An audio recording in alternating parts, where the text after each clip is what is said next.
पिछले काफ़ी दिनों से चल रहे रूस यूक्रेन संकट में एक नया मोड़ नज़र आ रहा है। इस बढ़ते संघर्ष के बीच काफ़ी देशों ने यह आशंका जताई है कि रूस फॉल्स फ्लैग हमले की योजना बना रहा है। फॉल्स फ्लैग हमले किसी ऐसे राजनीतिक सैन्य कार्रवाई को कहा जाता है जो अपने प्रतिद्वंदियों को इसके लिए दोषी ठहराए जाने की मंशा से की जाती है।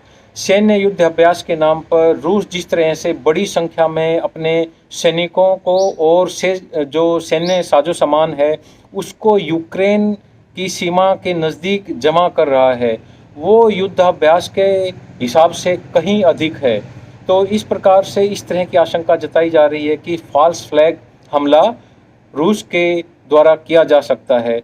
यदि हम बात करें फॉल्स फ्लैग हमला होता क्या है, तो फॉल्स फ्लैग ऐसी राजनीतिक और सैन्य कार्रवाई होती है जिसके तहत जानबूझकर अप्रत्यक्ष रूप से कदम उठाए जाते हैं ताकि हमला करने की नौबत आए और इसके लिए अपने प्रतिद्वंदियों को दोषी ठहराया जा सके। कई देशों ने इस तरह की रणनीति पहले भी अपनाई है। इसके तहत ये देश खुद पर हमला होने का नाटक करते हैं या खुद पर ही वास्तविक हमला करवाते हैं और फिर आरोप लगाते हैं कि दुश्मन देश ने ऐसा किया है। इस बहाने से देशों को युद्ध छेड़ने का मौका मिल जाता है।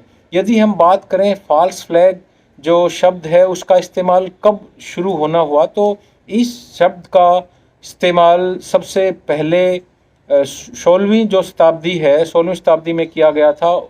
उस समय इसके ज़रिए ये बताया गया था कि कैसे समुद्री जो लुटेरे होते थे उन्होंने मित्र देश का झंडा फहराया ताकि दूसरे जो मर्चेंट जहाज़ हैं उनके पास आ सकें और वो उनको फिर आसानी से लूट सकें। फॉल्स फ्लैग हमलों का एक बड़ा और काला इतिहास रहा है।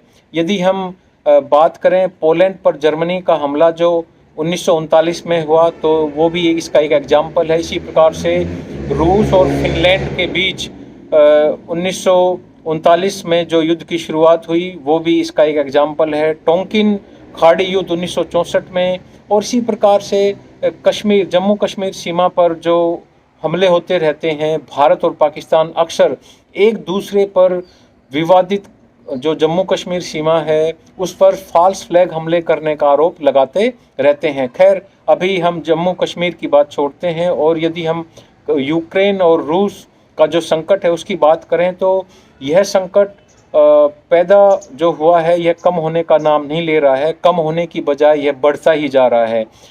इन दिनों इस समय यदि हम बात करें तो दोनों देशों में जो हो रहा है उस पर पूरी दुनिया की निगाहें हैं, पूरी दुनिया नज़र रखे हुए है और आरोप प्रत्यारोप के बीच सुलह के लिए राजनयिक प्रयास जारी हैं, लेकिन फ़िलहाल उससे कोई बात बनती नज़र नहीं आ रही है।